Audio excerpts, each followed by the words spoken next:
বন্ধুরা, তোমরা এখন দেখতে পাবে কিভাবে কিছু সংখ্যা দিয়ে কিভাবে অদ্ভুত একটি চিত্র আর্ট করা যায়। তোমরা অপেক্ষা করো, দেখো সর্বশেষ পর্যন্ত আমাদের কি চিত্র আর্ট করা হয়। প্রথমে 4টি 2 নেওয়া হয়েছে, তারপরে দেখো 2 এর লেজ দিয়ে কিভাবে একটি করে, তোমরা হয়তো বুঝে ফেলেছো, একটি পা হয়ে গেছে অলরেডি। তারপরে উপর দিয়ে টেনে আবার একটি কান বানানো হচ্ছে। হ্যাঁ, তোমরা দেখতে পাচ্ছ, নিশ্চয় বুঝতে পারছো প্রিয় বন্ধুরা যে এটি একটি কিসের কান হতে যাচ্ছে। তো তোমাদের জন্য একটি সারপ্রাইজ থাকবে, তোমরা কমেন্ট করে জানাও এখানে পোস্ট করে যে এটি আসলে কি তৈরি হচ্ছে। তারপরে একটু পরে আমরা দেখতে পাবো আসলে তোমাদেরটা সঠিক হয় নাকি ভিন্ন কিছু তৈরি হয়। তোমরা দেখতে পাচ্ছ অলরেডি 2টি 3টি করে কিন্তু একটু করে তার চেহারা চলে আসছে। প্রায় কিন্তু আমাদের কান দুটিও হয়ে গেছে। এবার আমাদের চোখের পালা প্রিয় বন্ধুরা।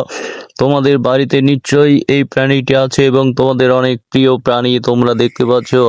বন্ধুরা, এটি একটি বিড়ালের ছবি। তোমাদের বাড়িতে কার কার বিড়াল আছে এবং কে কে তোমাদের বিড়ালকে খুবই ভালোবাসো, তোমরা এই কমেন্টে জানাও। এবং এই চ্যানেলটিকে তোমরা সাবস্ক্রাইব, লাইক, শেয়ার দিয়ে সবার কাছে ছড়িয়ে দাও কিভাবে তোমাদের বন্ধুরা সহজেই একটি করে বিড়াল আর্ট করতে পারে 4টি 2 দিয়ে। হ্যাঁ প্রিয় বন্ধুরা, তোমরা নিশ্চয়ই তোমাদের প্রিয় বিড়ালটিকেও এইভাবে দেখে দেখে আর্ট করার চেষ্টা করবে। আশা করি তোমরা সবাই জানাবে কে কে আর্ট করলে।